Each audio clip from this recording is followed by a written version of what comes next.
Good afternoon, everyone. Welcome to the Hypersonic Cost Reduction Challenge pitch event, brought to you by National Security Innovation Network in partnership with the U.S. Naval Surface Warfare Center, Crane. My name is Angela Austin, and I'm the Challenge Manager at NSIN, Challenge Program Manager. We are an organization nested within Defense Innovation Unit.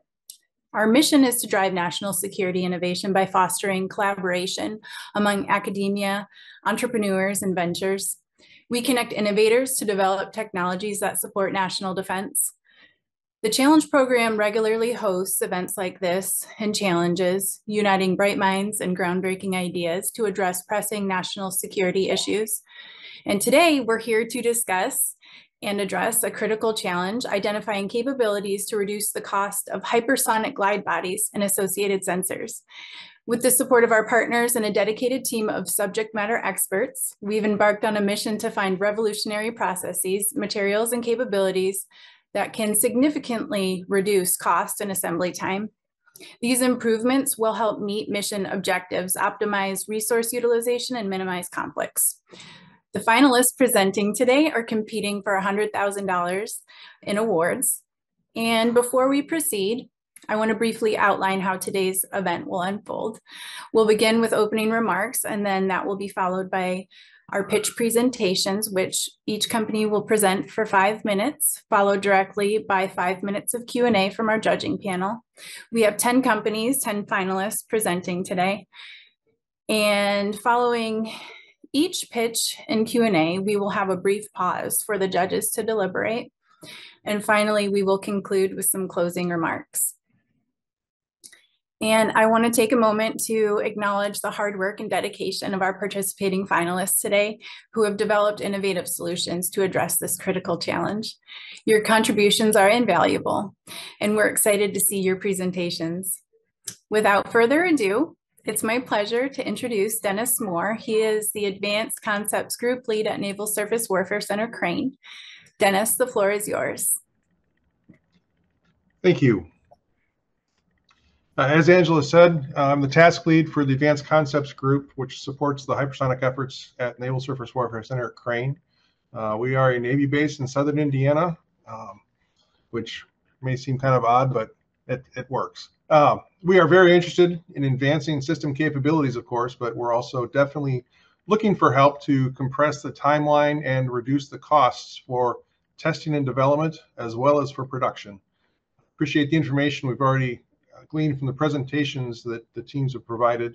Looking forward to learning more about the proposals today. I've got 3 of my teammates joining us as judges today. Mr. Ron Scow, Technology Insertion Team Lead. Wei Hong Tai is the Modeling and Simulation Team Lead, and then Eric Moody is one of our Technology Insertion Team Engineers. Unless anyone has any questions for me, I will hand it back to Angela. Thank you, Dennis. And next we will hear from Rob Carpenter. He is our partner at the On-Ramp Hubs. Please go ahead, Rob. Hello, everyone. My name is Rob Carpenter, and I am the Managing Director of the Defense Innovation On-Ramp Hub, Kansas. We are one of 5 launch sites for the On-Ramp Hub program supporting NSIN and DIU, which includes additional locations in Arizona, Hawaii, Ohio, and Washington State. The On-Ramp Hub program is a strategic initiative by the U.S. Department of Defense designed to bridge the gap between traditional defense contractors and the vast pool of untapped innovation within small business, academia, and our industry partners. These hubs serve as accessible entry points or front doors for innovators like yourselves to collaborate directly with the DoD, facilitating the discovery, development, and deployment of new technologies, processes, and applications critical to national security. The national network of on-ramp hubs supports various NSIN programs like Vector, Propel, Hacking for Defense, and challenges like this. On-Ramp Hub Kansas has unique connections within our local ecosystem that can lend continued support to the challenge participants today based on close relationships we have with the National Institute for Aviation Research, who was recently awarded a $10 million contract by NASA for hypersonics material research and development, and the National Defense Prototype Center, which is a collaboration between NIAR and Spirit Aerosystems, developing methods to mass produce and test materials necessary for hypersonics. We're happy to be the host on-ramp hub for the Hypersonic Cost Reduction Challenge, and look forward to hearing from each of you on your ideas on how your technology can influence this critical need for the DoD. Thank you so much, Rob.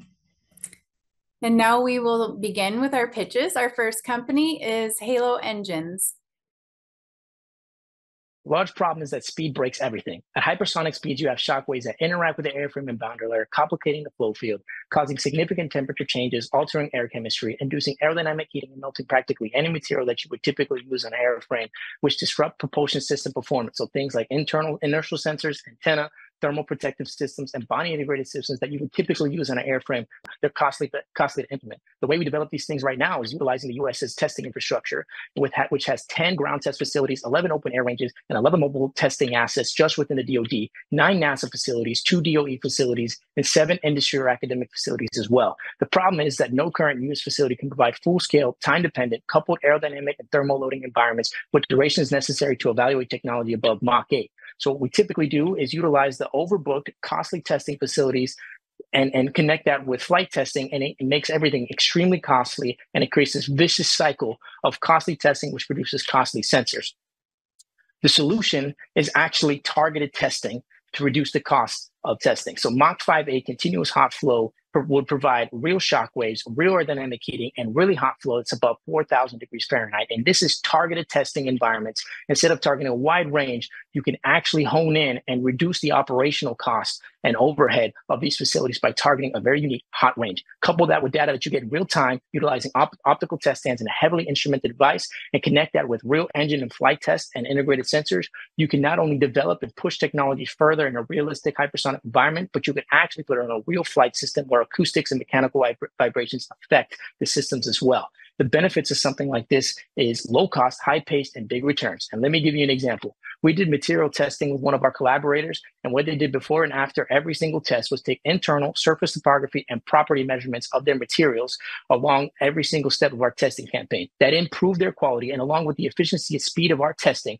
reduced the cost. And that turned into a reduction of over 12% in the development cost, and it reduced the iteration and testing time by 8% and allowed us to openly collaborate, pushing their subsystems and our propulsion systems further. Overall, this would actually turn into a potential final system cost reduction over the development of a glide body of about 22%, which advances materials, sensors, the manufacturing process, thermal protection systems, and also enables us to study and look at control surface designs for survivability and maneuverability. What would this look like potentially in the market? Well, within 3 years, we would actually be utilizing this targeted testing to push the TRL of these materials and sensors to a TRL of 6, targeting a market of DoD hypersonics, which is currently available at $4.5 billion. Within 5 years, we would be advancing this to a TRL of 7 and 8, and actually conducting flight tests and pre-production prototypes and looking at what the manufacturing process would look like for these unique materials and unique sensors that are cost-effective and implemented in real propulsion devices. And within 10 years, targeting fully tested prototypes and expanding the market, not to just hypersonics, but aerospace, space, and energy as well, targeting a total available market of over $700 billion. So we moved over the past year, we've already done 2,000 engine tests. Our PIs have 4 patents that are currently owned and managed by UCF, 3 customers, over $30,000 of revenue with our MVP, a monthly rate of return of $1,500. We're a registered OTA vendor, and we're currently developing a Mach 8 high temperature altitude simulating facility. And what we've learned with our materials and manufacturing testing is already being put to test on real-world engines and real-world devices that we're developing. So what are the actions that we need to take? Well, within the first 3 years, we actually want to start building that Mach 8 testing facility and demonstrating full engines tests and down selecting the materials that we want for prototyping and manufacturing. And with the years beyond that, actually transitioning and expanding our capabilities to move closer and closer to flight tests. Now, what does the cost of something like this look like? Well, in those first 3 years, it's actually $2.5 million, which would cover the mid-scale Mach 8 long-duration test suite and the material assessment equipment that we would need for that. But something that is key is that we can do right now within 6 months with just $100,000 is actually upgrade our current facilities to Mach 6 to 7. The team that's going to get this done is Susanna McKee, Adam Kotler, Jonathan Reyes, along with our technical advisor, Dr. Kareem Ahmed. We have over 40 years of experience combined, 30 papers published, 10,000 hours of direct experience, and over 1,000 successful test campaigns on both propulsion systems, and materials as well. I thank you so much for the opportunity, and I look forward to any questions you may have. You just heard our pitch. You just heard Jay on the speaker there, and so we're happy to host any questions the panel would have, the judges would have. Hi, this is Dennis. I had a question. If I understood correctly, one of the things that you're proposing is a chamber for testing devices in a live hypersonics environment. What's the size of devices that you can have in that chamber, and is there predicted increases in that capability? Yeah, of course. So the large facility will be about in terms of volume, about a diameter about 10 inches, or you can test. And there are plans to expand that. The way it is being designed is actually having expandability in mind. So as things need to grow, the facility can grow. On top of that, the test volume as well is much larger. There are two approaches to testing. If you're direct connecting, it would be a 10-inch diameter. But if you wanted more of a realistic flight environment, the test volume is much larger, about 20 inches that the stream ejects into. So yeah, there's room for expandability there as well.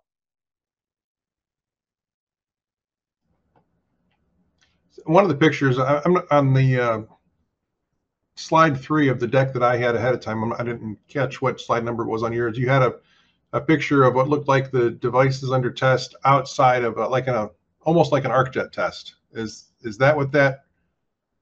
Am I understanding correctly what that picture is depicting? And if so, how is that kind of testing different from current ArcJet testing processes?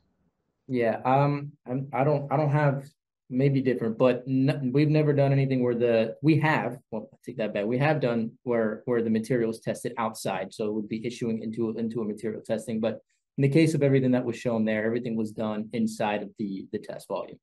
So either the material was inside of a housing, where we're looking at wall effects, or it was an actual object like a cone or a wedge that was inside of the volume that was being tested. So.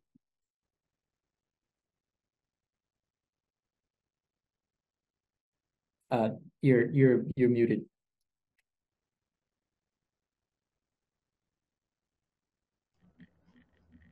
The commercial potential slide, 3 years, 5 years, 10 years. What exactly is going to be at TRL 7 or 8 by those proposed dates? In the case of what we're proposing, there's the materials that we'd be utilizing on the engines that we're currently developing. So materials that we've seen, also joints where we'd be using materials where they're key heat points, key hot points on the engine. Those would be what we'd be advancing, because that's what we have direct experience with.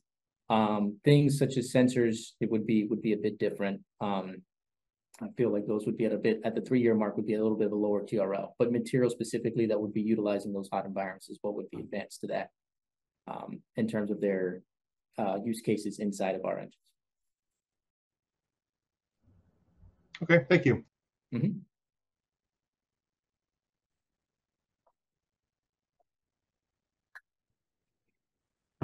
This is Wei Hong Tai from NSWC Crane. What was the duration of the tests that can be supported?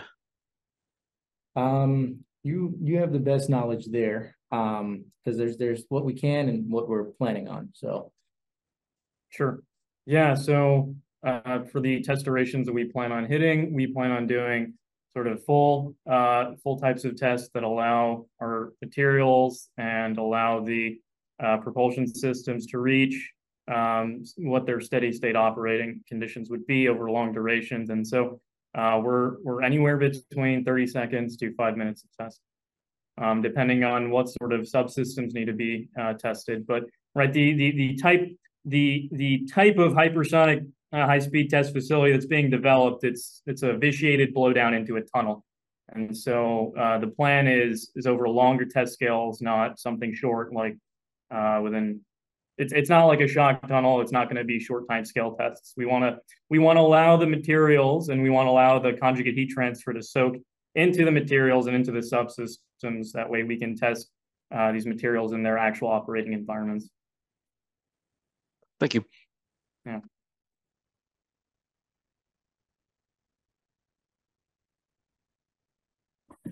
Thank you so much. We're at time. We're going to roll into our 2 minutes of deliberations for the judges and be back here in a couple minutes. Thank you so much.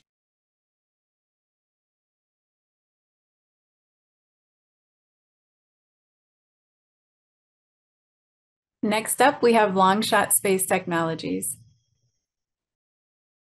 Hello, my name is Brendan Conaway. I'm COO over at Longshot Space, and here we're going to be trying to pitch you guys on our novel hypersonic test system.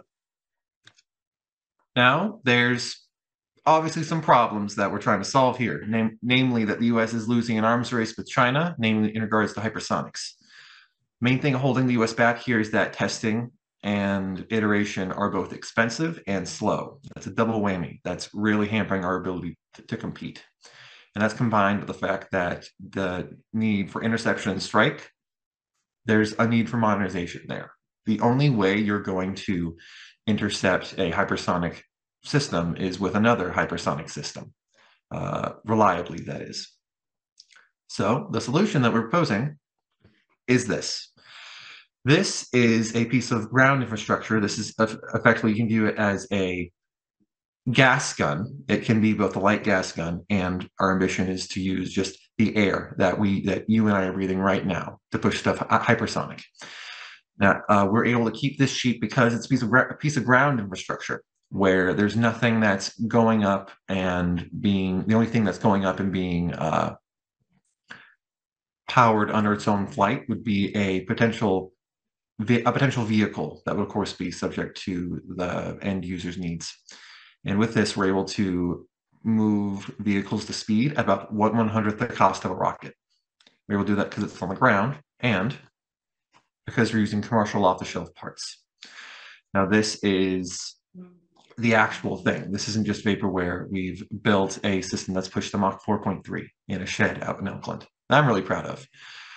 Now, the thing that also, I think, provides a very interesting test case for hypersonic test is in that it's leading edge agnostic. If you look at the picture on the bottom left, that is our prototype vehicle. It's changed a little bit, but the overall design is still the same. And that is you have effectively a flat face on both ends held together by a rod that's the tail on one end that I'll get into in the next slide.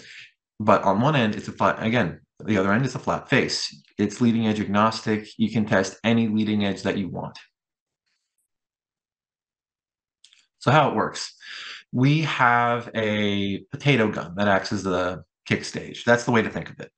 You use that, you fill it up with air, like in the short term, use a light gas like helium or hydrogen, and you use that to get the projectile going down.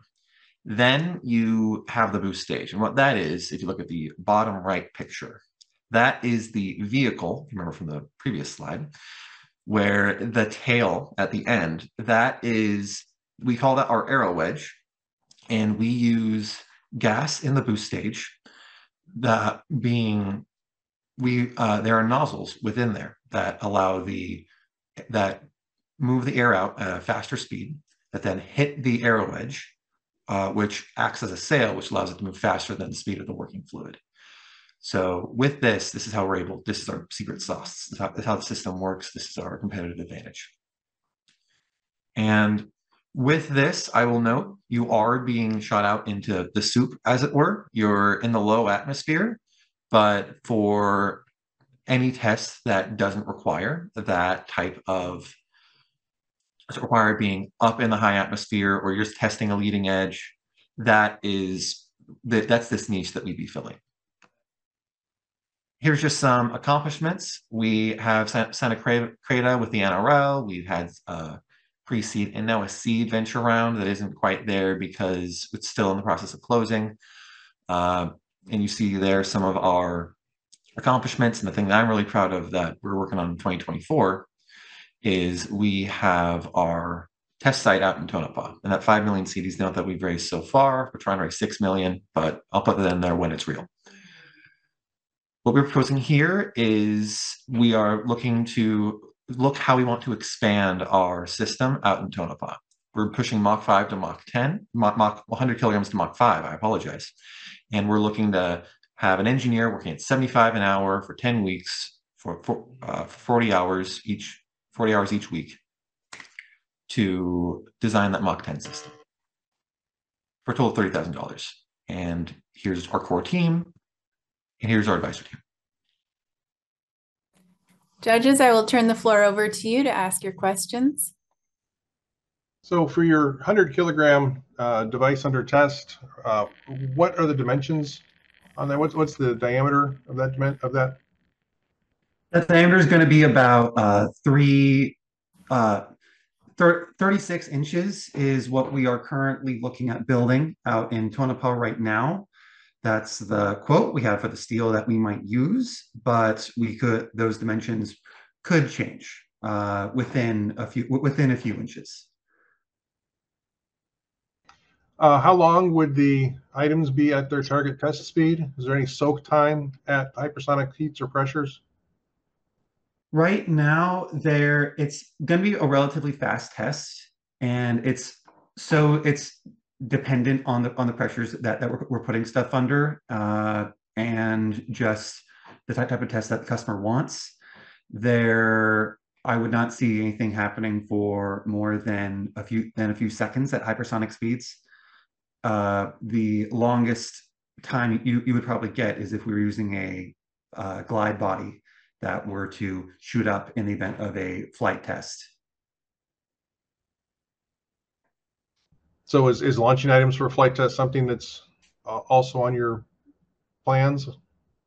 Yes, where we view ourselves as being at a sort of weird niche between ground and flight tests. You're down there in the soup, so you aren't getting you aren't getting the same data you would at relatively higher atmospheres, but you are going to be still able to get some.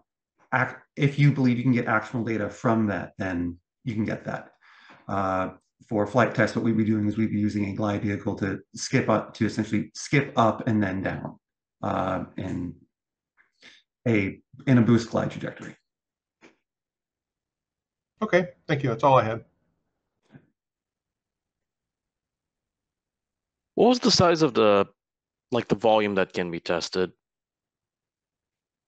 That again is very dependent on the customer. Where we're building the Mach 10, Mach 5 rather. Sorry, 100 kilograms to Mach 5 system right now, and it's dependent on. I mean, the higher the volume, the less likely we're going to be able to get it that high. Yeah, the higher the volume, the less likely we are to get it to super high speeds. What was the diameter of the tube that you've got already? Diameter of the tube would be about 36 inches. Okay, gotcha. Yeah. Thank you. Is that the tube you're currently using is 36, or is that the goal? That is that's in Tonopah. The one we're currently using is about 6 inches. Okay, thanks. Okay, one last one. You showed some accomplishments in 21 and through 23. Could you briefly discuss what you accomplished with those events? Yeah, I mean, the main thing is largely just proving that this thing can push hypersonic. The main item there was the first speed milestone was testing our kick stage for the first time, pushing that supersonic. Then for each of those subsequent milestones, we were adding a boost stage on there, improving precision and improving accuracy, and just further proving the physics behind the system. Where each of those speed milestones, there were incremental technical breakthroughs,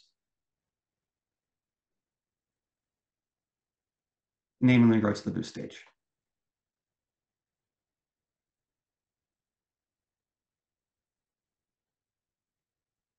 So Thanks. what would we have 30 seconds left, so. So what happens if the air isn't injected precisely timing wise? If it's injected too quickly, then that can result in the if it's injected before the projectile, that can cause the acceleration to go down, or the projectile to go back in the system, which is not great. That's a misfire. If it's injected after, then there's still more pressure behind the projectile. It's still accelerating a bit more because there's more pressure behind it, but it's not as effective. And unevenly? Unevenly, that again will we have a rail system right now that helps mitigate that, but that can also result in a misfire. That's the main technical risk with this. Thank you. Thank you, Brendan. We are at time. We appreciate you coming today. We're going to go ahead and go into the 2 minutes of deliberations for our judges, and we'll meet back with our next company. Thank you.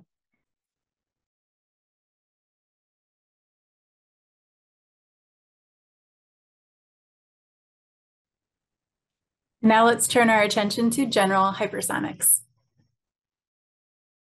Hi, I'm Mark Russell. I'm the CEO and founder of General Hypersonics. Today, we're going to talk about an incredible improvement to access to hypervelocity. These are hourly and daily nonstops to Mach 7+ with a novel hypersonic launcher called RAM Accelerator. It offers a brand new way to access test and evaluation markets, material structures, composite, at a cost that's incredibly low. That leads us to a future where we help with the U.S. government and its allies access to hypervelocity from land or mobile or sea. Again, based on dual-use technology of RAM Accelerator for industrial applications, which we'll get to in a moment. The problem today is that we don't have agile access to repetitive test and flight. You have to rent a B-52. You have to use an expensive railgun. You have to use a big solid rocket booster to bring it up to speed. And you just don't get that agile rep rate. What we do with the RAM Accelerator is bring access to flight controls, novel materials, thermal control. You want to test it. Our systems can test repetitively every 30 minutes. You're going to see that with our vision, we're bringing both security and prosperity in the industrial and defense sector. We're coming out of stealth with this capability for the defense markets for hypervelocity access. My background's aeroastro engineering. My co-founder and I were 10 and 11 employees at Blue Origin, leading the chief architect and leading crew capsule development. So what we've done with industrial mining and drilling, funded by some of the world's largest energy and mining companies, Shell, Exxon, and others, we fire a projectile through a RAM accelerator called a baffle tube accelerator, accessing using simple chemical energy, extreme velocity, using natural gas and air, and flying projectiles up to Mach 8, and then creating these awesome opportunities in defense on our path to orbital launch capability, extending the range of existing munitions, taking, say, the 155 and lofting it further, drone, as well as these boost glide applications that are coming up that need to be tested. Where we got to this technology was through tunneling and mining. DARPA Army in the 1970s tested a hypersonic rock breaker and could break 1.5 tons of rock per shot, massively changing how fast you could access, 10 times faster. Economically, though, we solved it. We shoot every moment, every 30 seconds for about $5. So our cost, vetted by some of the world's largest companies, are funding us to turn simple chemical energy to kinetic energy to broken rock, and now coming out of stealth, offering this opportunity to the defense and testing markets.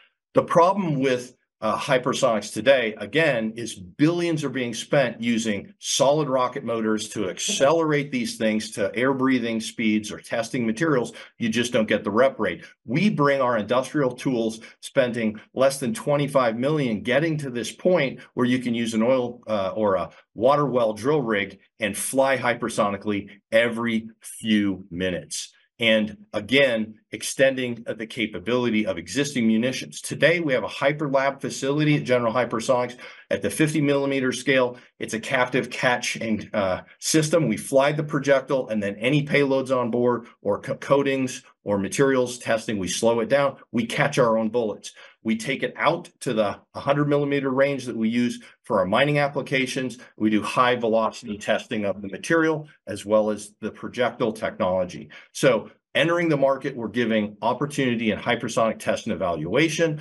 long-term bringing payloads at direct and indirect fire applications, and hypersonic glide body capability above the Kármán line. So just this image shows that we can develop a land or sea-based system to extend the existing range of existing materials or boost glide capability. Every 30 minutes or less, we can demonstrate test markets and load, lock, and fire 30 to 90 seconds with our mining applications. So we're a hardware-rich company. We spend most of our development in the mining and industrial, getting us a rep rate where you can 3D print today, you can fire your machines, you can then 3D print them tomorrow and test and test and test with us and our systems.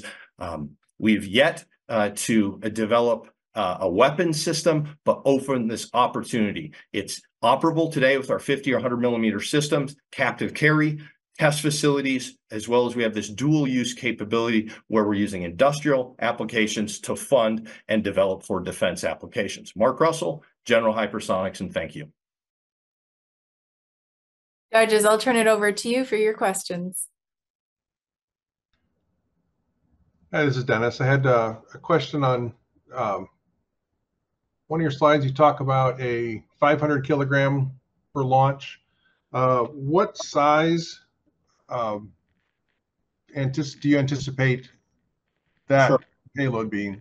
Yeah, RAM Accelerator is uniquely one of the most scalable hypervelocity mass drivers. So you have Chase Smith, our test director, Dr. Brian Leahy, one of the most accomplished people in RAM Accelerator development. We scale everywhere. Our first systems, great question, we're 50 caliber, run at a 50 cal, all the way up to, we did a NASA contract flying 500 millimeters, and this is about a 300-400 pound projectile. And between us, 100 millimeter, and then we have the 155. So the range, our workhorse today, is our 50 millimeter scale system that breaks about a third of a ton of rock per shot, but also offers that test capability of flying whatever projectiles you want. So it really is an opportunity to decide what scale do you need, and our systems have been developed at the 100 millimeter, the 50 millimeter, as well as this 500 millimeter scale.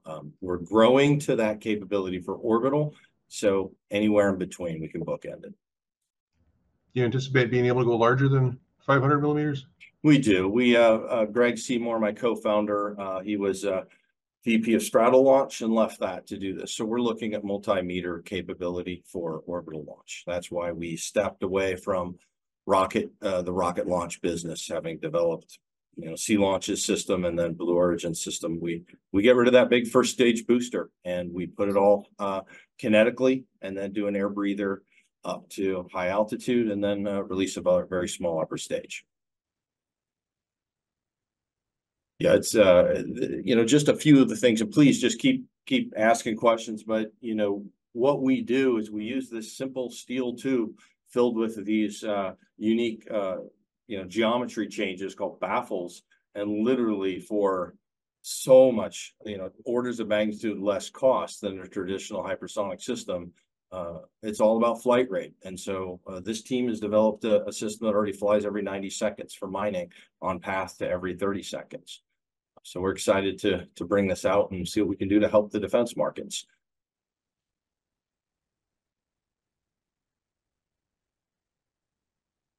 Yeah. And then, sometimes we get some questions about what about mobility and length of tubes. So for the larger scale systems you saw, it looks like a water well rig. We literally take an existing drilling rig and we fill those steel tubes with these special features. But in terms of more mobile systems, the higher the pressure, the shorter your length of your system. The technology's been demonstrated already up at the lab scale to nearly Mach 8, Mach 7.5.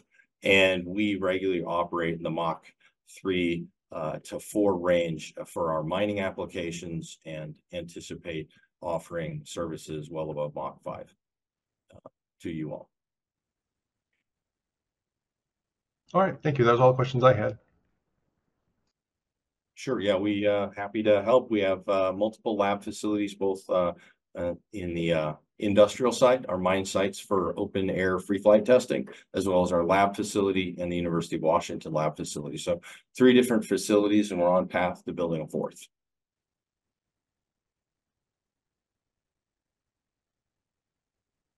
Okay. Any other questions, Angela? We're happy to share any insights we have on hypersonic flight. It's an amazing time to take what we spent over, I think, 20 million in the industrial side has been spent to get to this point. We're very hardware rich, and we've never taken any yet dollars from the Defense Department. So it's a great opportunity to be able to, again, 3D print today, fly today, and we can reconfigure the system and just have this agile-like rep rate for hypersonic testing and evaluation markets. Again, hoping to help the defense industry improve our position against China and Russia in the agile testing market.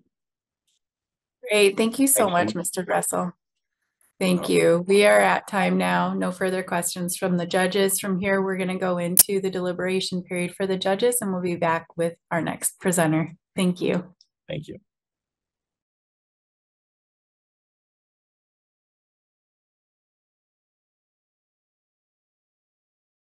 Here to present their solution next is Canopy Aerospace. Hey guys, my name is Matt Shea, co-founder and CEO at Canopy. We're an advanced manufacturing company expanding industrial capabilities for critical components and materials for space and defense assets.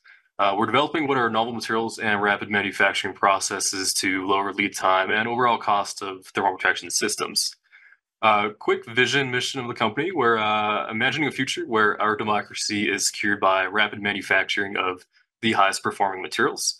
We're on a mission to build the digital factories of the future to rapidly produce complex components in days, not months, weeks, or years, to accelerate American innovation on Earth and beyond. We're a venture-backed seed stage company currently, raised $4 million to date. We're advancing capabilities within exploration, deterrence, and overwhelming force for the American industrial base. We work with many U.S. government partners and academic institutions to align technology with mission-critical areas. Quick background of the team. I'm a prior Air Force B-52 weapons officer. That means managing, operating, and deploying weapon systems, conventional and nuclear during flight. Spent some time in Europe as an air liaison officer working with U.S. and NATO forces as well. And then now started Canopy about 2 years ago. John, CTO co-founder, is a high temp materials expert and has previously developed materials for Navy systems. Will's our chief commercial officer, aligns U.S. government stakeholders and that mission with government Canopy capabilities. Ben and Charlie are head engineers that have designed, developed, and manufactured flight qualified hardware for rocket systems. All right, so what does the company look like today? We're a full stack manufacturing company of robotics, 3D printing, and software that produces critical components for national security. Total team size of 16 total in an 18,000 square foot facility. We've been building out for the last year, and we have customers today on the commercial sectors within space, defense, energy, and electronics. We also have customers specifically on hypersonics as well for thermal protection systems. Going into the company further, we leveraged digital thread within a full stack manufacturing process within design and software to reduce scrap rate and increase design efficiency. We have advanced manufacturing processes for low lead time and costs, and what enables what is increased design complexity of components. We leverage legacy materials today as well and flight heritage material to develop what are newer proprietary materials of the future. We also have rapid testing qualification in-house for iterative R&D. So what we're focused on today is transitioning what is legacy shuttle tile. So we've stood up a traditional manufacturing process here. It's a reusable TPS for the commercial market. Companies such as Boeing, Sierra, Lockheed, Stratolaunch, and SpaceX use it today. We do sell to at least one of these customers. We're building IP around the heritage shuttle tile technology manufacturing process, and that includes additive manufacturing to transition current traditional processes to a more advanced manufacturing capability. And we currently partner with NASA to lower costs and lead times there. Another innovation that we've done is we're developing a robotic system for automated ultra-high temperature coatings layup on hypersonic platforms. And we do this in partnership with Air Force, NASA, Missile Defense Agency to lower overall cost and scrap rate. And we partner with a few academic institutions on this. Overall, so what does that look like when we combine all these different R&D processes together? It reduces cycle time overall by about 65%, material costs by about 50%, while overall lowering the scrap rate. We take what is traditionally a day-and-a-half process to about a half-day process that enables us to rapidly manufacture a lot quicker than legacy standards today. So our proposal is to develop what is a pilot manufacturing line that combines all these processes. We'll leverage our in-house aerothermal modeling tools that we have, 3D printing, thermal processing, robotic coatings, and in-house testing for what is about a 15-month pilot manufacturing line here. Overall, customer use cases, we have exposure across the defense industry within hypersonics, nuclear systems, space, and hypersonic test beds such as MACH-TB and the HIGAP program, and we currently support a few customers here on these programs.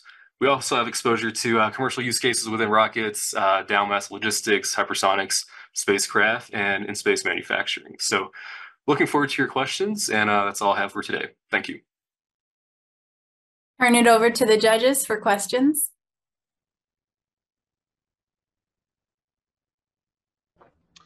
Hi, I had a question about one of your slides. You talk about how items have been validated by NASA and other agencies.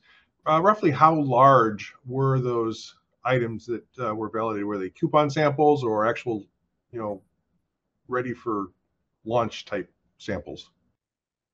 Yeah, thanks for the question, Dennis. Yeah, we've been working on coupon size, not launch test samples yet.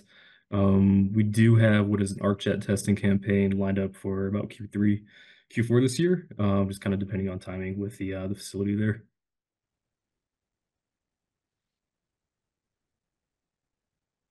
How, make sure we read the right question. Yeah, how commonly available are the materials that you're proposing for your usage? I see the improvement in throughput delays. Are we exchanging supply chain delays for throughput delays because we're using some flavor of unobtainium? Yeah, Dennis, are you referring specifically to the reusable TPS materials?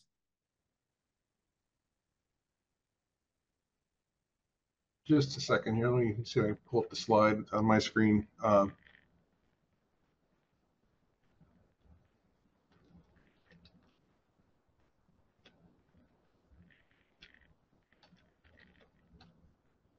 I guess I don't have a specific of your materials in mind for that question, just for a TPS, the application we have first concern.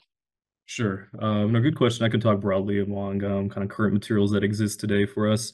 We've transitioned out what is traditional legacy AETB and aluminum enhanced thermal barrier material out of NASA. We're working around the manufacturing process to 3D print those instead. Currently, I'd say it's about a TRL 4-ish on a NASA SBIR Ignite phase 2 with that one. But the legacy material we produce in-house today, and we've stood up that process over the last year. A few other materials that exist on our manufacturing platform overall for 3D printing include your oxide ceramics, nitride ceramics, and silicon carbide, and a few other materials that we're transitioning to a 3D printable format. For that, it's the end goal there is to get to near net shape, components there, and then reduce overall lead time, cost, and tooling. That's if the unit economics work and the actual mechanical functional properties are. We can hit that with 3D printing, but I'd say still early to kind of mid-stage in development on the overall system there. Okay, and then looking at your timeline chart, it looks like we would be able to have testable TPS samples, within 12 months of green lighting an effort. Am I reading that correctly? I'd say, yeah, that's correct. And yeah, we don't have any current raw material risk. All these are, sourced within the US, and we have a overall secure supply chain that we've developed. Okay, thank you. Those were the questions I had. Thanks, Dennis. Hi, this is Wei Hong. I saw that on one of the slides there was a pretty big reduction in the modeling and TPS design time. How did it drop so much? Yeah, so that's a matter of a few different things within our manufacturing model. We develop an in-house aerothermal modeling tool that we use for current customers today. We also work with some existing aerothermal modeling tools from NASA as well that we transitioned over and licensed from them. But what we're developing, what is an automated tool set that allows us to automate the parameter settings within 3D printing so that we're not having to do the manual design for manufacturability or around the systems here. I'd say it's a lot of it's due to aerothermal modeling that we've developed, tested on with initial customers here. And what about the manufacturing scalability of 3D printing? Like how do you intend to produce large quantities of TPS over time? Yeah, so we got 30 seconds here left. That's a good question. It really depends on the end use case, the unit economic, the actual material itself that's needed. But I'd say we focus on complexity at scale. So the higher the complex geometrically the component, that's where the unit economics work better. But if it's low volume, low batch, right, then I'd say that the unit economics can work. We would just have to do the math, math that out with the potential customer and see what they need. Thank you. All right, thanks. Thank you, Matt. Thanks so much for being here and presenting to us. We're going to give the judges their 2 minutes time for deliberation, and we'll meet back here.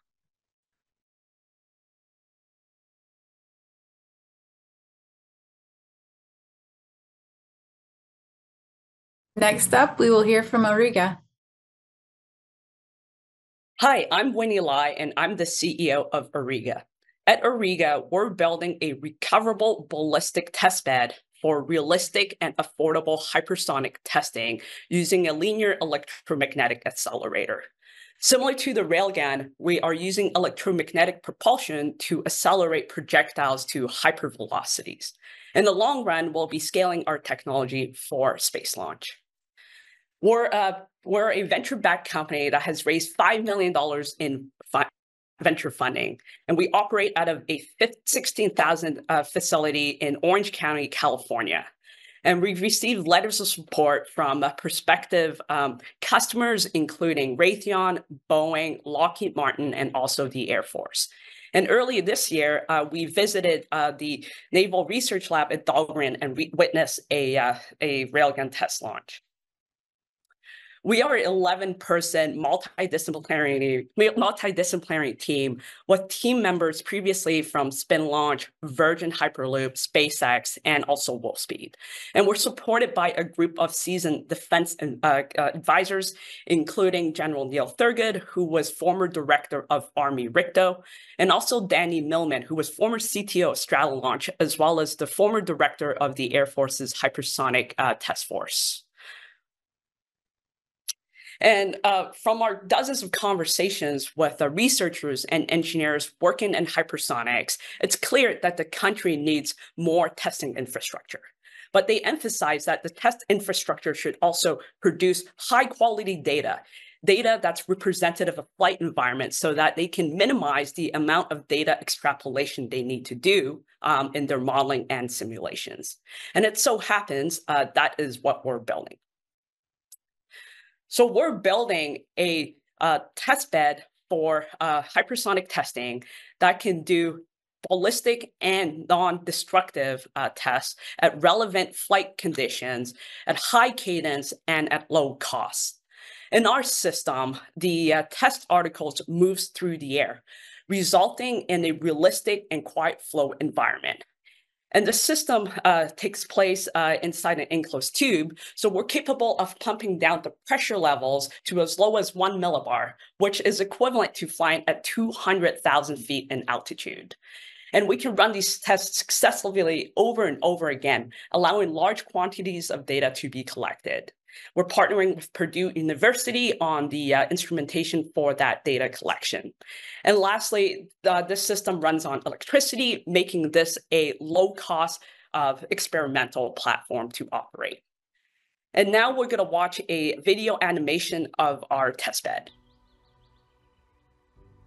So our test facility is in a remote location, and we're conducting multiple tests in the same day. And here we are testing a glide body vehicle, which sits on top of a sled that is magnetically levitated. So it's magnetically levitated, so there's no physical contact and therefore no vibration, and we get enhanced quality data. The system is accelerated using powerful linear electric motors in this enclosed temperature and also pressure control tube. And at the end, the glide body vehicle exits the ramp and continues on a hypersonic flight trajectory. We can also do captive tests in the horizontal part of the system. So a big benefit to our launcher, to our test system, is that it's scalable, right? We can expand the diameter of the tube to support larger sized test articles, and we can also extend the length of the accelerator so that is kilometers long, giving us more time at maximum speed. And unlike other ballistic test facility, we can control the acceleration, and we can also decelerate at the end of the test for a full payload recovery. We're taking on an incremental development approach where we're currently building a 50-meter long track inside our facility that can support 250 grams of test articles. We're then scaling our technology for a several kilometer long track, somewhere remote, that can support larger and heavier test articles. It will have an incline ramp at the end of the track so that we can do hypersonic flight testing.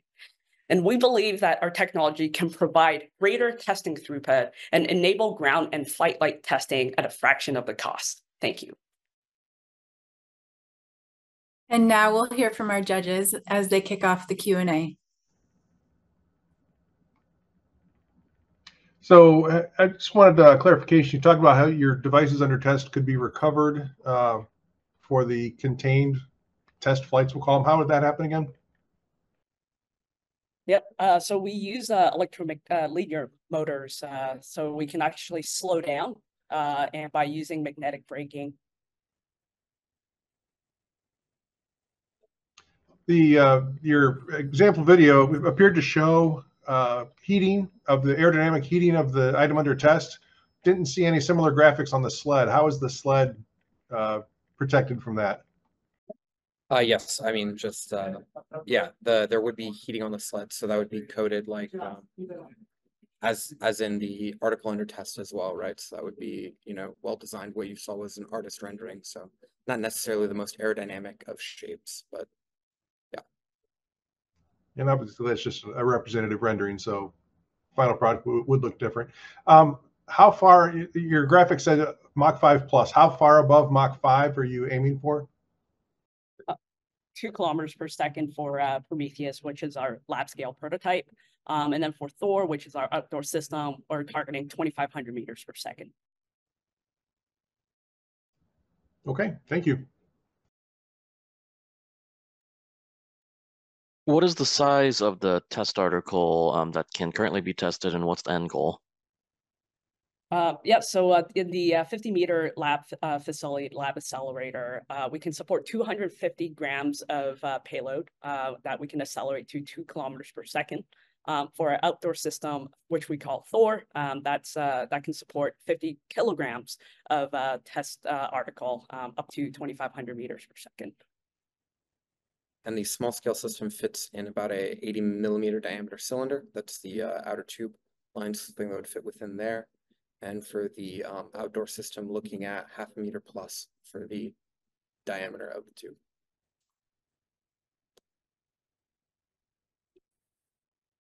Thank you.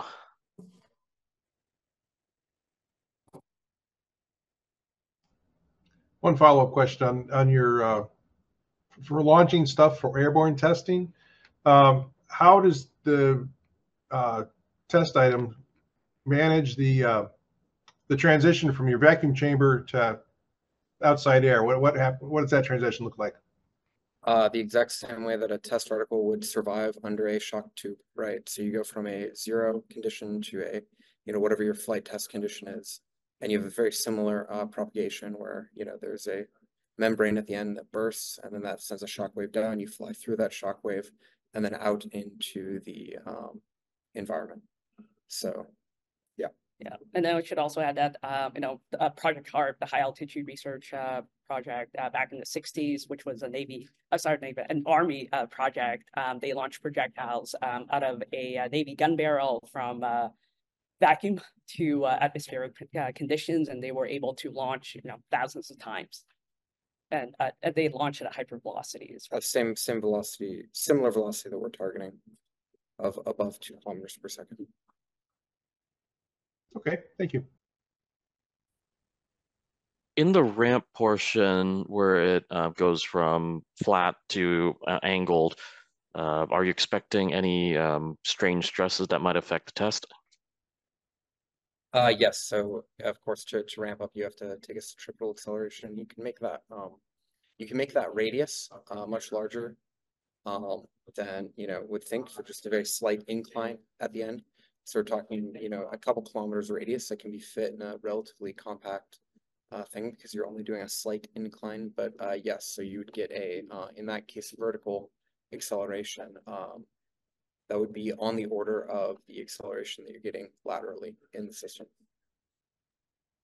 Since the bigger radius is going to lead to an overall larger test system, what kind of radius would you expect to design in the end? Yeah, so the total system will be approximately 2 kilometers long for the outdoor system, and you should be able to fit somewhere around a 1 kilometer-ish radius on that. All right, thank you. Thank you. We are just about at time. Winnie and team, thank you so much for being here today and sharing more with us about your technology. We are going to go into a 10-minute break now, and we will be back in 10 minutes. Thank you.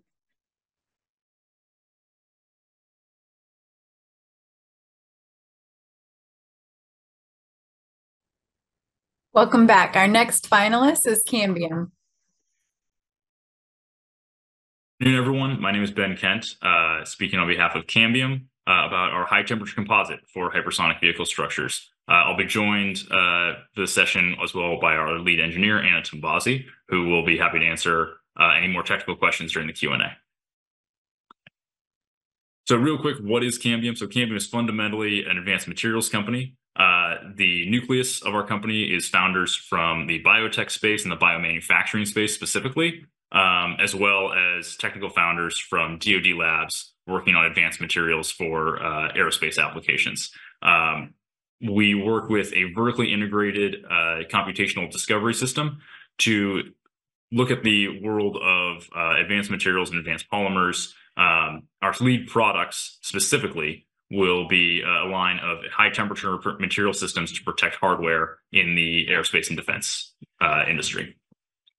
So the specific problem that we want to advertise and discuss today is the internal high temperature structures for hypersonic aircraft. So specifically, legacy materials such as metals are typically used, but are heavy, expensive, and can be difficult to source given geopolitical or economic constraints on certain countries that are in that supply chain. As an alternative, current composites are easily formable and are lightweight, however, are very temperature limited for the types of the high temperature environments that the hypersonic aircraft will be flying through. So for any vehicle operating above that Mach 3 to 4 Mach 3 to 4 speed for any extended time frame, using material controls can result in some added costs to the manufacturing process in terms of performance and budget and the manufacturing timeline. Cambium has developed a phthalonitrile-based high-temperature composite solution, which we can use anywhere to develop resin, parts, or other composites built from prepreg. The key features here are very high temperature resistance of up to 750 degrees Fahrenheit, possibly beyond as we continue to develop it, as well as a very high char yield and high flame resistance. And this results in savings to downstream manufacturers in terms of weight, manufacturing time, and sourcing risks. So as you can see, they're looking at our materials, our resins TG. So we're able to achieve above 400 degrees Celsius without the water uptake issues of cyanide esters or the process issues of polyamides, and especially the safety hazards of working with BMI. We also are excited by our nearly unlimited shelf life, so which reduces waste in any event of delays in a manufacturer's process. This is a quick snapshot of our high temperature material pipeline, starting from resin and moving up the chain to topreg. We're currently working with prepreg. We actually have a domestic manufacturing capability of prepreg right now. At the lab and bench scale, we will have a commercial data sheet available at the end of this year, and we're looking at scaling up that process in 2025.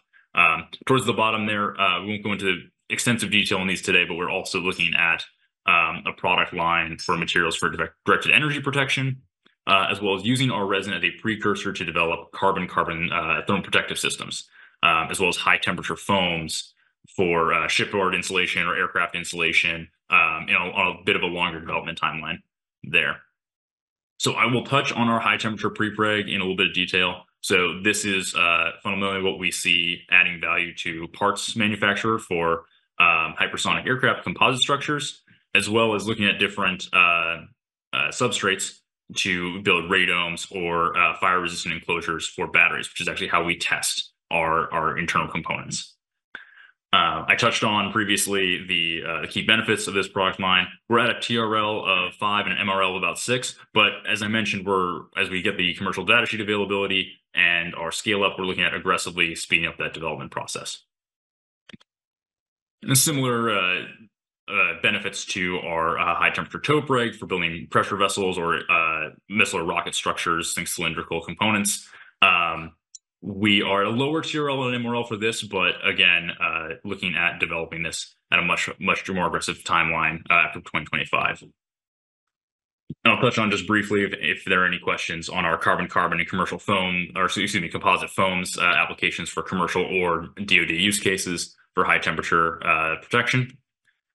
And our team is rapidly growing. You can see some of our leaders here, but we are approaching 30 people out of our manufacturing centers in El Segundo and Mojave. Great to be here, and look forward to your questions. And now we'll turn the floor over to the judges.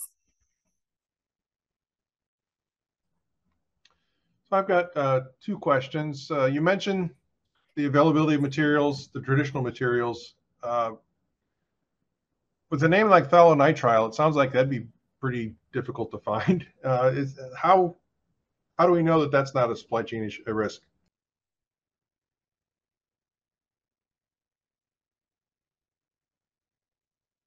I can take it actually because I did develop the material, unless Ben wants to take it.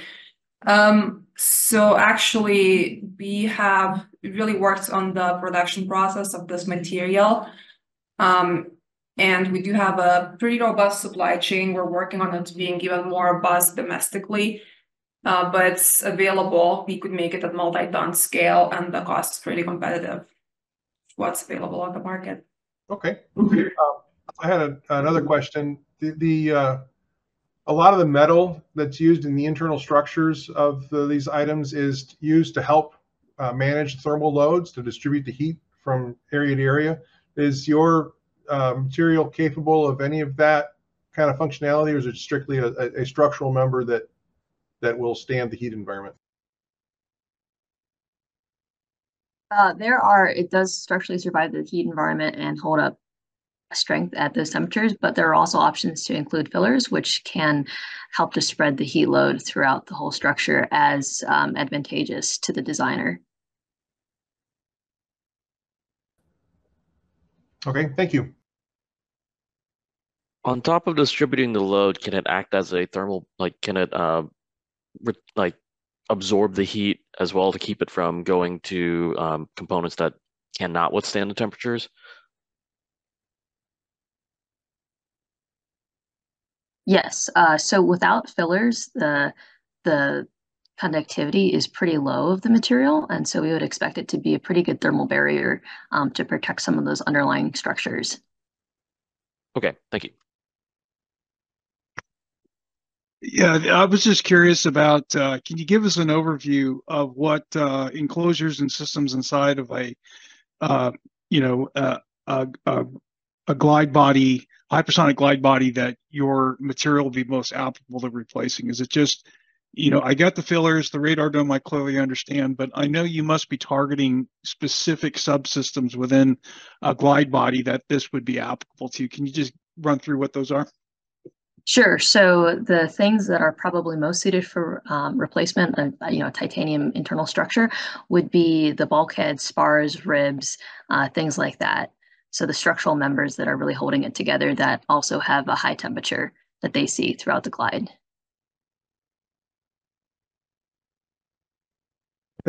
Thank you. Do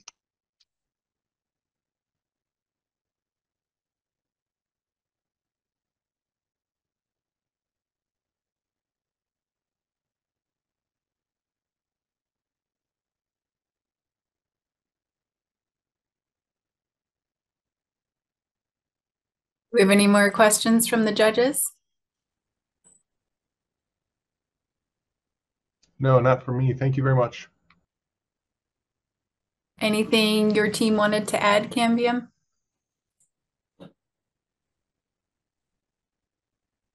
Just want to focus on the fact that we have actually made a commercial scale prepreg out of this and have made some parts out of that.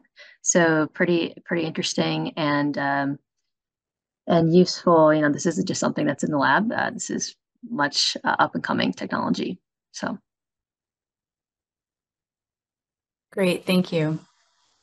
Well, without any additional questions, we will go ahead and begin the deliberation period and meet back in a couple of minutes. Thank you so much, Anna, you and team, for being here. We appreciate it. Thank you.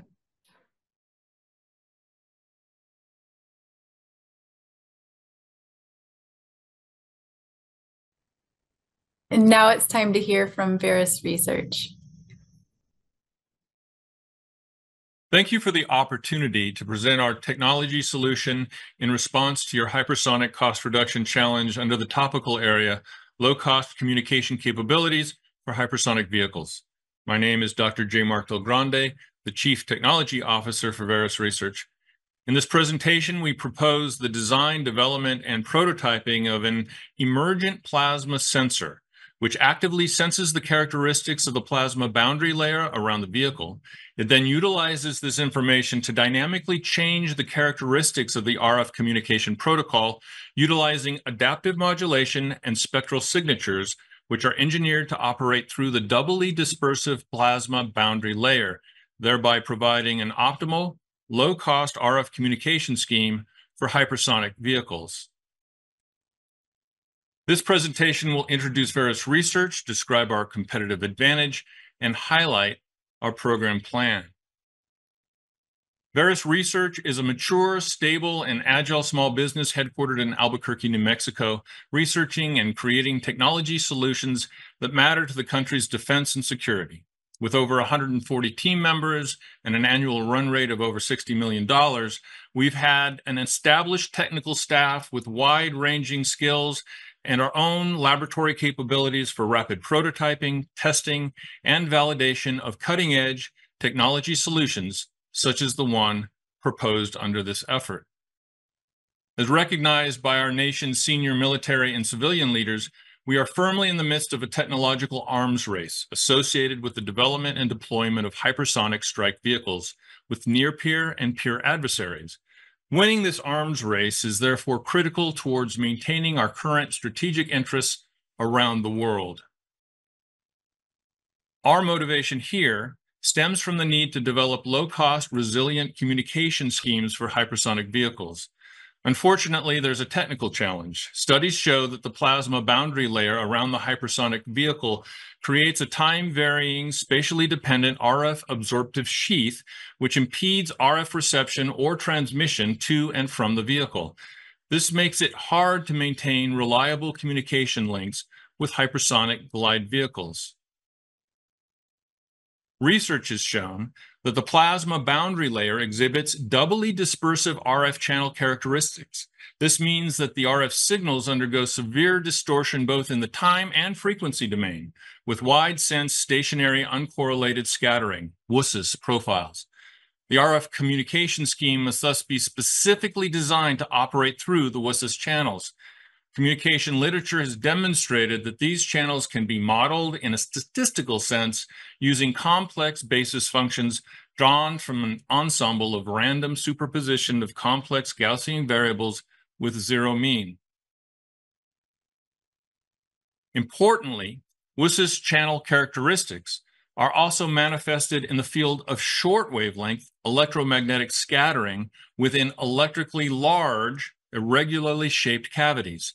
This observation has led to the formulation of the random coupling model, which has been exhaustively validated by both Veris Research and the national laboratories.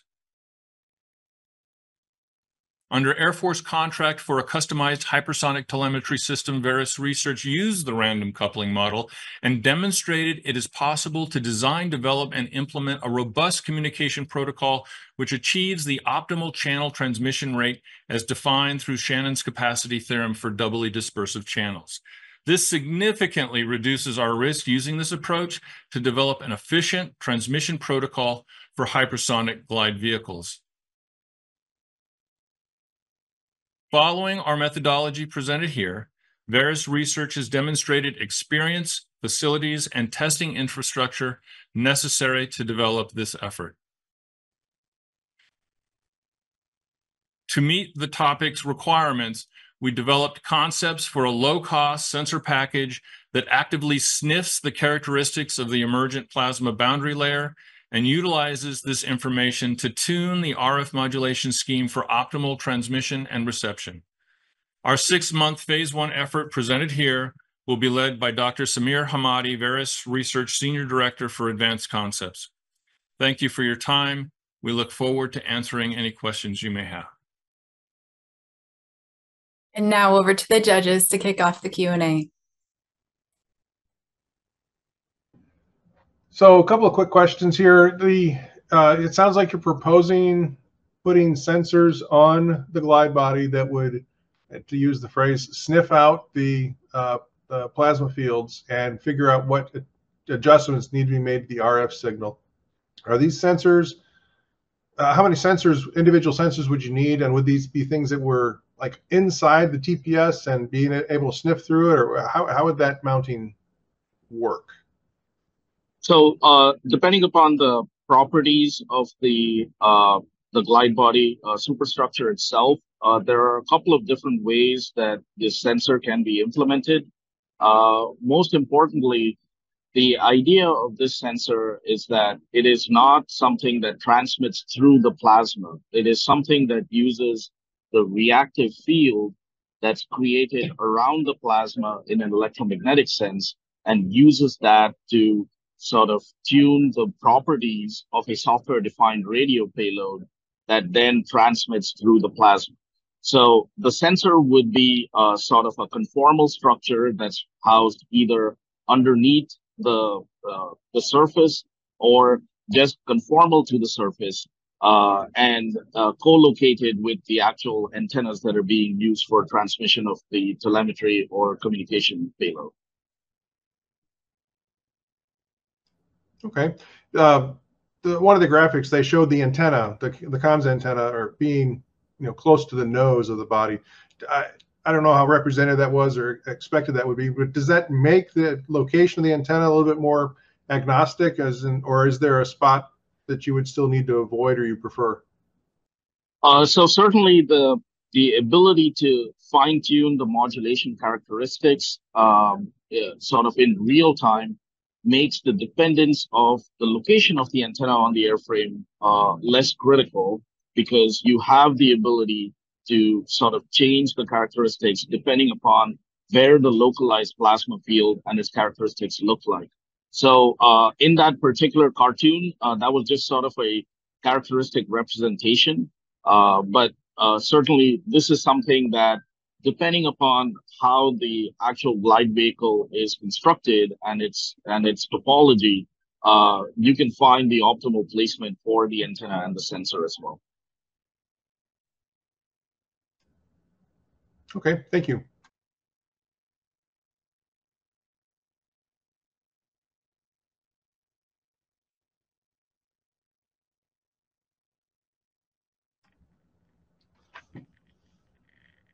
So I do have one more, if in case none of the other judges do. What kind of processing power would this, what kind of size, weight, power requirements would this place on the carrier? Yeah, so that's a great question. So I think this dovetails very nicely with the question of what is the low-cost aspect of our technology solution. There are primarily two technologies that we are proposing that help to reduce the cost of the overall technology solution.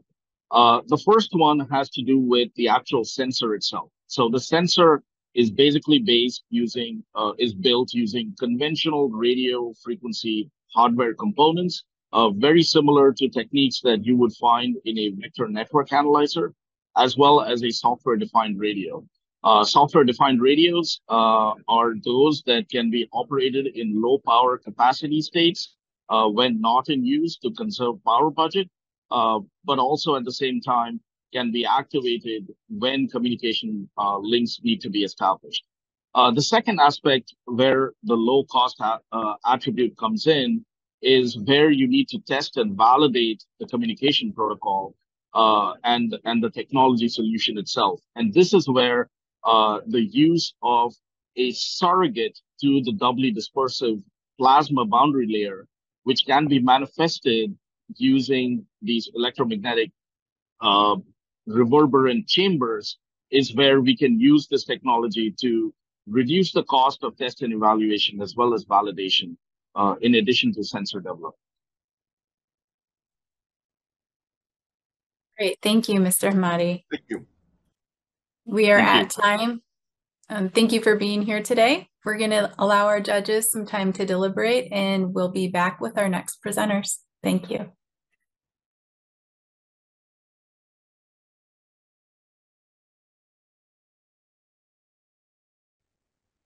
Now presenting, we have Raven Space Systems. Hello, everyone. I'm Blake Heron, the co-founder and CEO of Raven Space Systems. Our mission is to modernize composite manufacturing with breakthrough composite 3D printing smart factories. The problem we are focused on solving is that composite production is generally outdated. Thermoset and ceramic composites are the apex materials for aerospace and defense, especially for hypersonics. But parts lead times are several months, sometimes over a year, extremely high cost, designs are limited. And that's because the process to make these are handmade, requires extensive tooling, backlog ovens to cure your materials and parts, which leads to complicated factories and supply chains.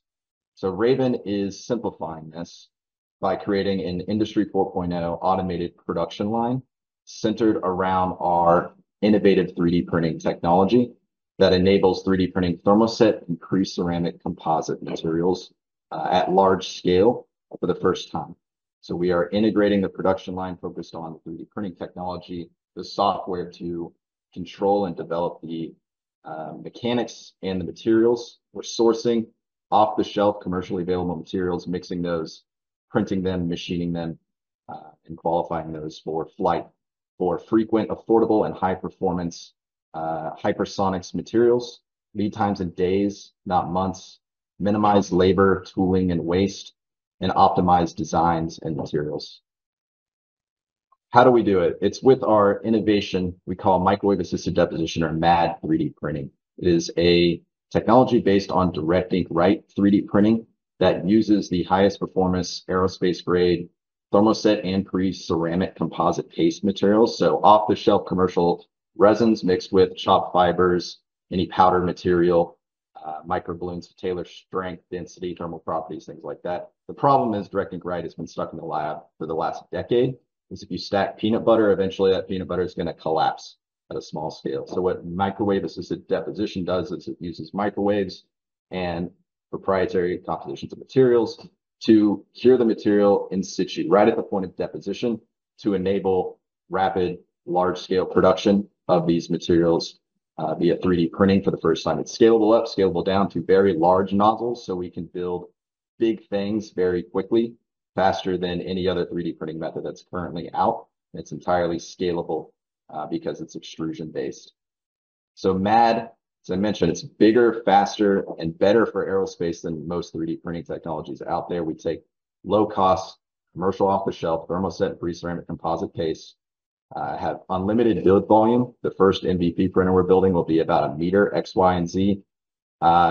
Very fast build rates with our large nozzle depositions, strengths that exceed anything else, higher strength to weight ratios than any other non-continuous fiber 3D printing technology out there. These composites are highly tailorable for various applications. The work we've done so far has been focused on structures and thermal protection. So we've developed epoxy carbon fibers that are as strong as aluminum at half the weight, and ablative phenolic composite heat shields that have been tested and are made of the same resin materials as flight-proven reentry capsule heat shields. We're also in the proof of concept stage for silicon carbide, printing different composites made with pre-ceramic silicon carbide resin. And we can pyrolyze these phenolic composites to make carbon-carbon. We're looking to develop that in the near future. Right now, we're building our industrial scale MAD 3D printer, prototyping parts and characterizing material properties. Our team is composite experts on MAD 3D printing and direct ink write 3D printing. We're recruiting from places that have built production level direct ink write 3D printing and testing with partners that have significant experience with thermal protection materials. What we're proposing for glide bodies is reduction of costs, lower lead times for ceramic matrix composites thermal protection systems using MAD 3D printing and our optimized production line. Also, the potential of using composite structures for the internals of glide bodies, and other example commercial applications really are very broad across aerospace. Anything that needs to be lightweight, strong, and resistant to heat is potentially advantageous to be MAD 3D printed, as well as other commercial industries like thermal storage or marine vehicles, wind turbines, nuclear energy, and more. So this is generally our timeline. So far, we have about $2 million in non-dilutive funding from NASA, Air Force, and NSF. Building the MVP right now, testing with customers in the next several months to years, planning to fly our first hypersonic flight in 2026 and scale and expand things from there. Thank you.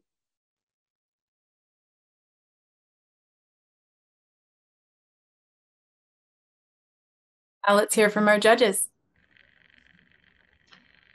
I'd like to hear some details on the post-printing fabrication work. How does the machinability of these MAD materials compare to some of the traditional carbons? So I'd say we haven't yet gotten to machining our ceramic matrix composites. After printing, we're very early in the proof of concept stage for printing those ceramic materials. For thermoset composites, it's been pretty straightforward and simple and easy. We're using commercially available machining tools that have worked fine for those materials.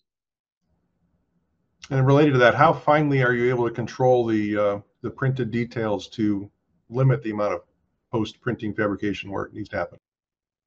Yeah, so it's all dependent on the nozzle size you choose. I mentioned, I mentioned that the nozzle size is scalable up and scalable down, so we can have high resolutions as low as 0.1 or 0.2 millimeter diameter nozzles, and nozzles as large as 10 millimeter or higher diameter. We're focused right now on large diameters in order to print big things fast.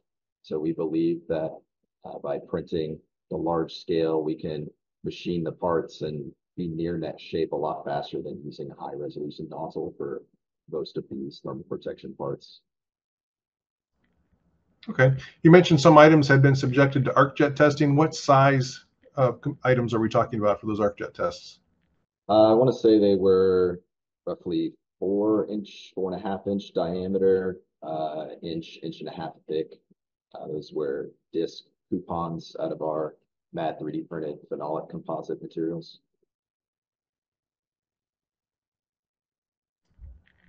And then my last question is, if you have MAD printed components that need to be joined, is that a mechanical process, a chemical process? How would you put together items for assembly work?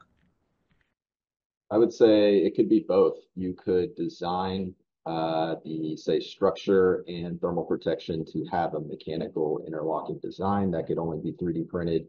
But we can also potentially use MAD to, say, partially cure the outer layer of material so that when you fully cure it, adhesion is improved, or other chemical processes like applying bonding agents before we do conformal printing onto the surface. So there's various options for that. Okay, thank you.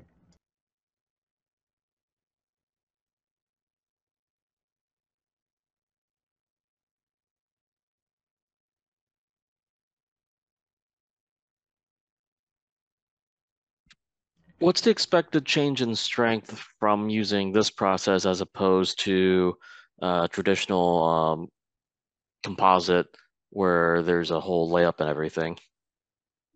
I mean, we're dealing with shop fibers, right? So compared to layups, I would say strengths may be an order of magnitude lower, but we're still getting considerably higher strengths and strength to weight ratios than any other polymer 3D printing method, composite 3D printing method.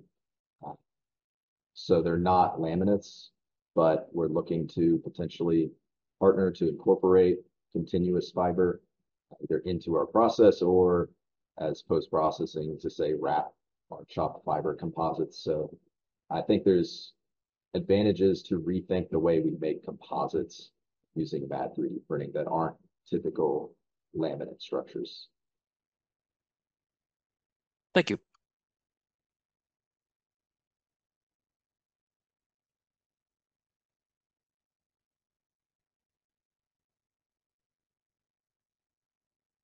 Do you have any other questions from the judges?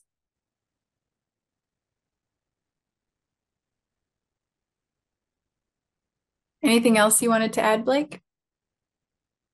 No, just appreciate the opportunity. And I guess I would just add that although it's at a kind of proof of concept scale right now, I feel we have our ducks in a row. Things are lining up well, and we're starting to grow our team here at Raven to take this from the lab to a production level system that will become real and really impact aerospace and defense. So appreciate the opportunity. Thank you, Blake, and thanks for being here today. We're going to go into our deliberation period and we'll be back with the next company.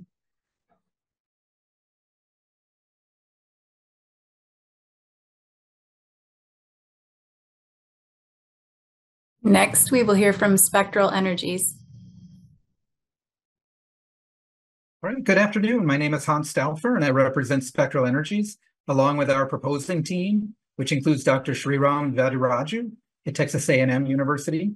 We're excited today to present our innovative approach towards the critical challenges faced by the hypersonics community. So I'll jump right in. First, a little bit of background. Spectral Energies is an industry-leading small business specializing in high-energy lasers, optical imaging sensors, and engineering solutions. We develop precision laser systems and sensors for high-fidelity measurements spanning aeroacoustics, plasma spectroscopy, RDEs, and much more. We drive hypersonic research and materials exploration for extreme environments.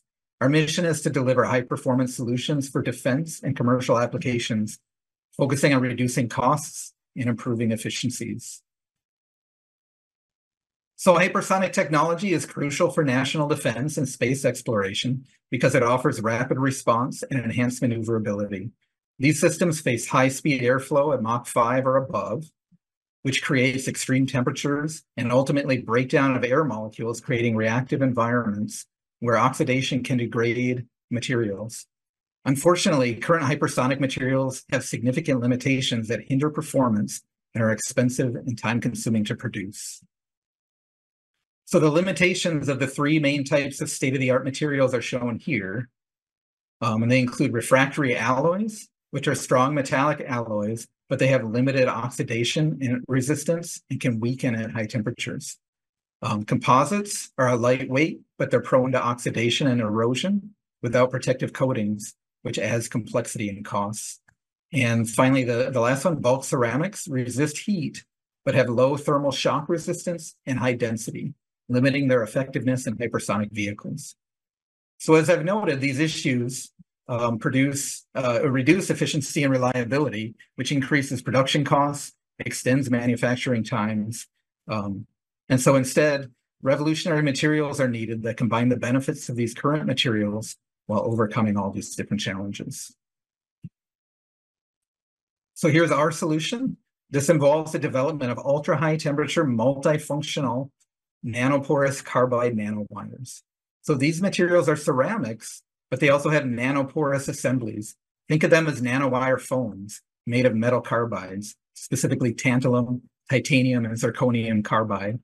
Because these carbides are non-stoichiometric in the ratio of carbon to metal, they offer tunability in the material properties. So these nanowire foams are engineered to handle temperatures up to 3,000 degrees C and provide lightweight alternatives to bulk ceramics while having superior and tunable thermal, electrical, and mechanical properties. So they'll significantly reduce costs and production times for hypersonic systems while providing enhanced performance and durability. So this represents a substantial technological leap, offering a scalable and effective solution for next generation aerospace systems. So this is our approach to carrying out this work. To ensure that our materials development is both effective and efficient, we use this integrated approach that combines advanced modeling with rigorous experimental validation. So we use an iterative feedback loop that allows modeling and experiments to continuously interact, which leads to constant refinement and optimization. We use modeling tools to predict nanowire junction performance and then validate these predictions with real-world data, ensuring that our models remain accurate and enhancing the predictability of the material properties. So this systematic optimization will rapidly improve performance, reliability, and cost effectiveness, which ensures our solution is ready for practical use. Most importantly, these materials are designed with scalability in mind, so they can be produced at the scale needed for real-world applications.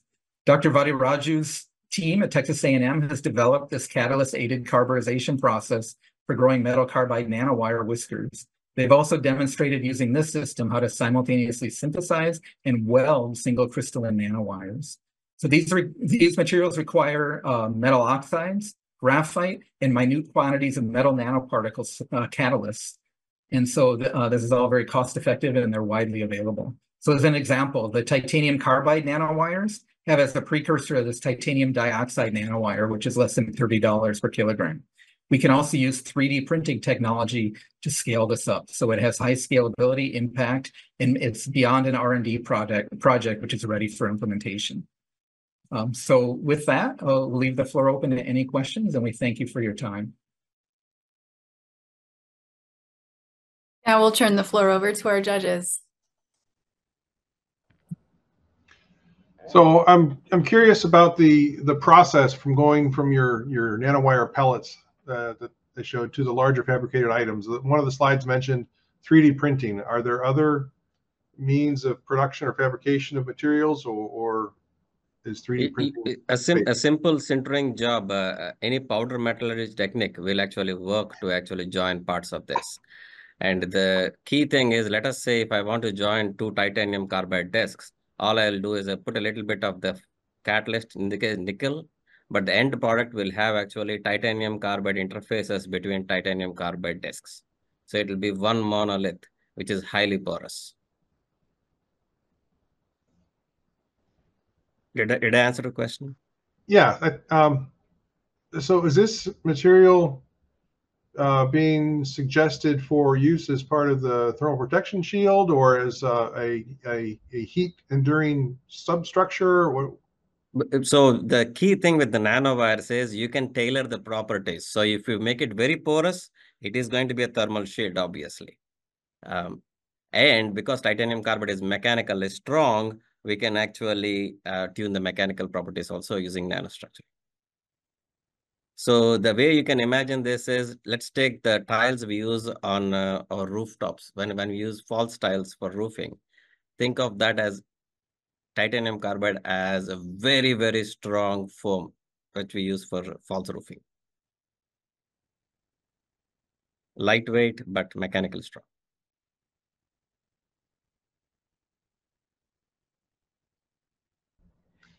And so you mentioned the cost of materials being manageable, maybe even favorable. Time of fabrication, how many different process? Compare that to some of the more traditional times of fabrication. So to produce the nanowires, it takes about 2 hours, 2 to 3 hours. And the sintering or the pressing just takes 20-30 minutes. And the fabrication is scalable. Basically, we are using powder metallurgy and heating. So anybody with an oven and a small vacuum can do this. How large of an oven and vacuum would we need for something that? So because we are doing carbothermal reduction, carbon is going to prevent the reoxidation of the material. So regular vacuums with a mechanical pump should do the job.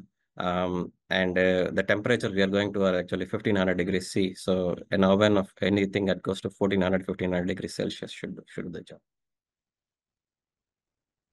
Okay, thank you. Yeah. A good example where we use this kind of technology is if you want to coat razor blades with diamond-like carbon or coatings which make them very strong, we actually use the same type of technology. How much material gets made in 2 hours? It depends on how much of a heating surface we have. So it is just linearly scalable. So right now, because it's a lab scale, we always try to make 1 centimeter discs because it's research scale.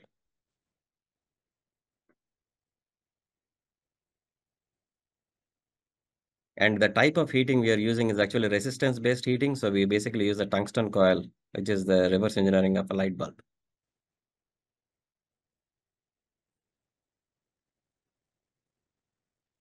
All right, thank you.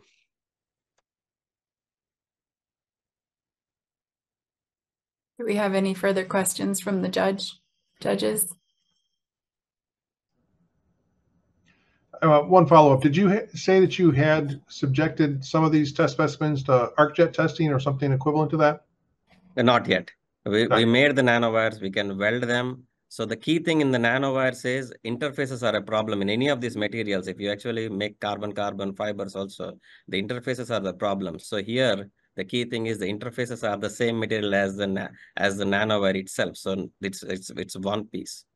So we actually accomplished the welding of the nanowires. We did not subject them to testing yet. Okay, thank you.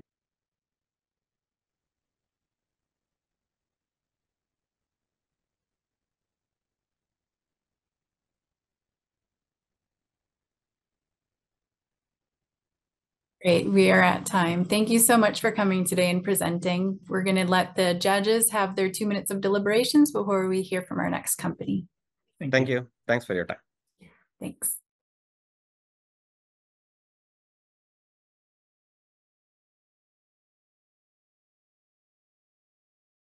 Now let's turn our attention to our final presenting company, Goodman Technologies.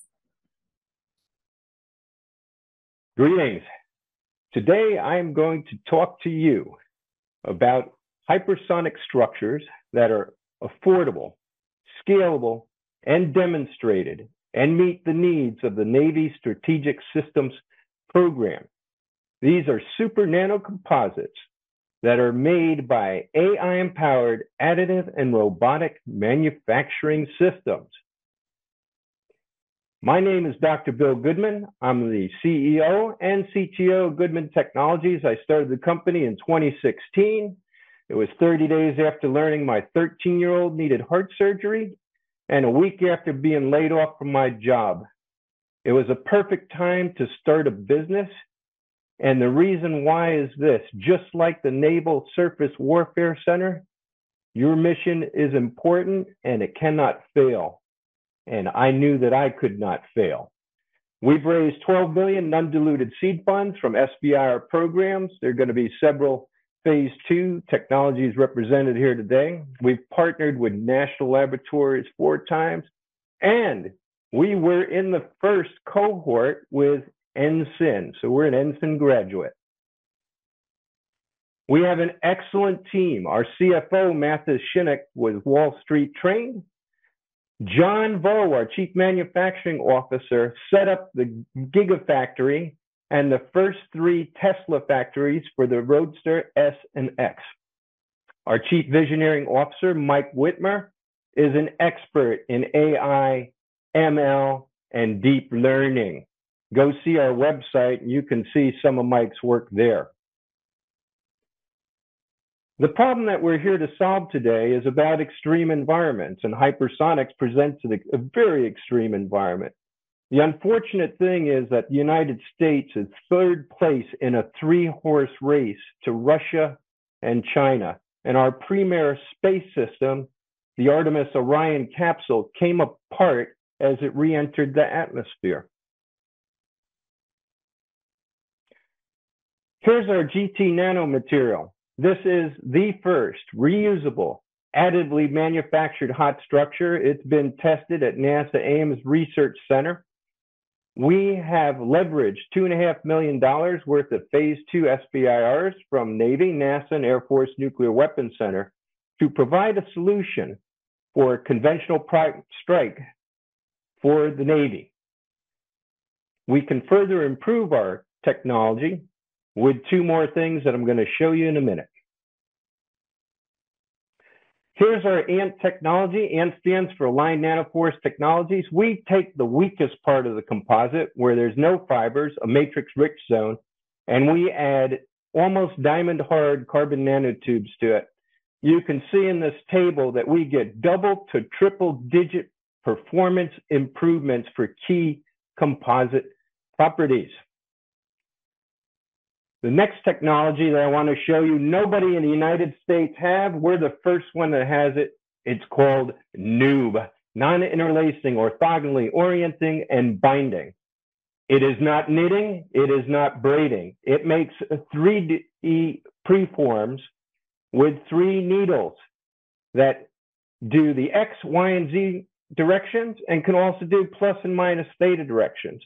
This has been demonstrated in carbon pan, carbon pitch, silicon carbide, alumina. It is the best way to make tubes. And when we take these new preforms and we add our nanoforest technology, that's how you get a super nanocomposite. Nobody on the planet Earth has that other than us. So here's our magic solution: rapid and differentiated additive robotic manufacturing with nanocomposites using artificial intelligence and machine learning. So here's a 1/2 meter demonstrator that we made for NASA at the NIAR facility. Now, let me show you just how fast this is. These are the robots building that 1/2 meter structure in real time. Fiber patchment placement, 3D printing with our own proprietary printer, and nanopaste solutions. Remember, time is money. Look at the speed here. We are ready to transition to record growth. We need your funding. We need your backing to help us do it. We have multiple commercial products that we're going to scale in over time in parallel with what we're doing for the Department of Defense. And finally, I want to thank you for your time today.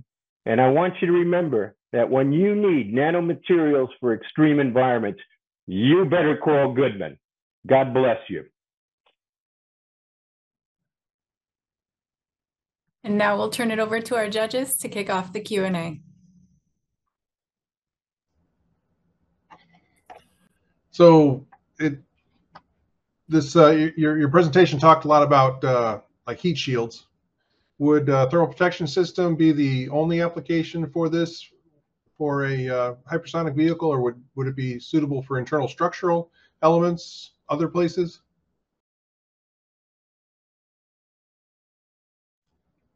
There we go. Now we're unmuted. So actually for NASA, we actually made both thermal protection systems, which were ablative, and we made a reusable hot structure. And we ArcJet tested those at the Ames. They all performed exactly as we designed them to be.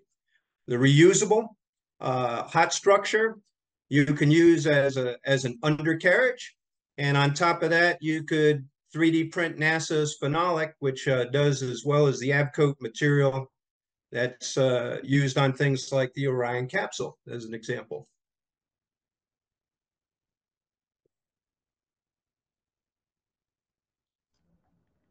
What's the degradation of the test element after testing? So without giving a distribution C answer, which I am giving on Thursday at the National Space Materials and Missile Symposium in my talk, I'll just say that after testing 2 times, you couldn't see a difference in the weight, and there was no scarring.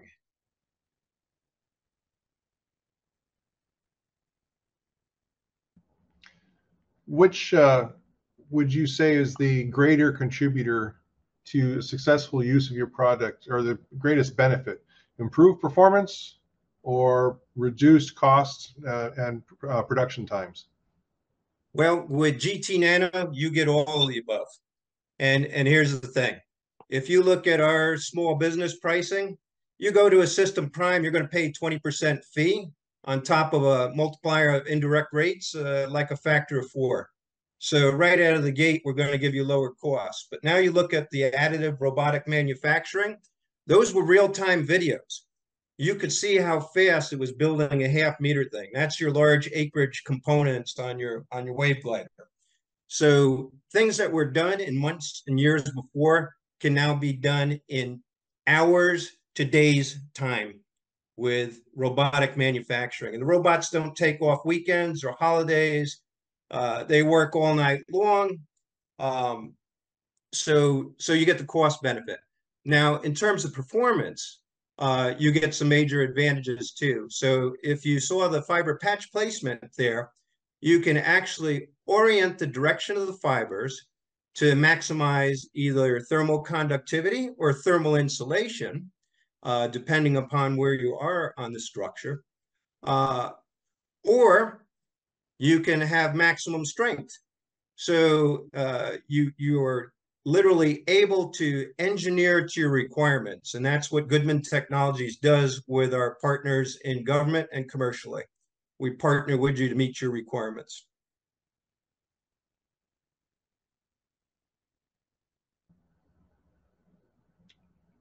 Thank you. That was all the questions that I had for you. I had another one. You mentioned the use of AI ML, but like that can refer to a lot of different things. What's the usage in this case? So it actually starts with CAD modeling. So if you're using AutoCAD these days, you're using artificial intelligence to develop better models. When we go to AI and ML, basically we went to Wichita State University, the National Institute of Aerospace Research, and they have the top robotic systems on the planet Earth. They actually have the 4th largest bomber fleet on the planet because they're doing digital twins to re-engineer them. So everything about modern manufacturing is empowered by AI and ML. All right, thank you. Thank you so much.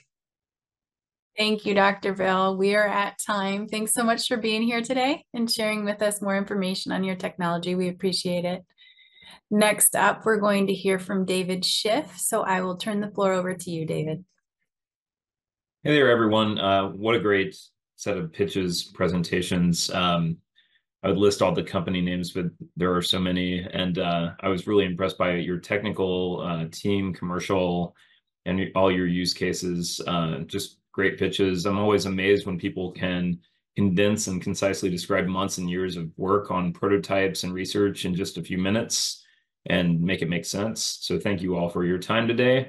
From your cutting edge materials and some of those I can't even pronounce, to testing and prototypes and other solutions you propose, I'm guessing the Hypersonics Challenge judges are really excited here. So I'm David Schiff. I'm the National Capital Region rep for NSIN. And just to give you a quick reminder of how this even came to be, one of our mission partners with the Navy said that they really needed help looking at cutting edge tech in the hypersonic space. And this was like a year and a half ago. And we're finally now to the pitch. And it's just very exciting to finally come to the culmination of this piece of the journey. I really hope that this results in some wins for some of you. And just regarding staying in touch, I know Angela and Megan want me to let you know, kind of keeping in touch with us. You can use, obviously, our challenges program managers, Angela and Megan, myself as the National Capital Region rep, our folks in different parts of the country. If you're trying to reach out, I'm going to put my email in the chat. And I think that works, right, Angela? You can just give me a thumbs up if that is good enough. And then clearly our judges today, who it's kind of up to them whether or not they'll let you reach them directly. But and then the last bit, and I think Angela will take this back over, is there's an Expo Hall link in the broadcast view, and that's where you can learn more and engage with the finalists from both sides. So for the Navy side, and then also for partnering. So with that, if anyone has questions about NSIN or this challenge writ large, please let me know. I'll stick around. Thank you, David. Thanks, Angela. And just to touch on his last point, for those of you viewing, you can go ahead and click on the Expo Hall link in your view. It should be off to the right, and you'll be able to see all of our finalists who are here today presenting and learn more about them and engage with them. So take a look at that. Stay in touch with us via LinkedIn. You can always shoot questions to challenges@nsin.mil. And I just want to say thanks to everyone who came and joined us today. I hope you enjoyed watching and learning about these companies and their innovative technologies. And thanks so much to our mission partner and judges who put so much time and energy into this. I hope you all enjoy the rest of your day. Thanks again.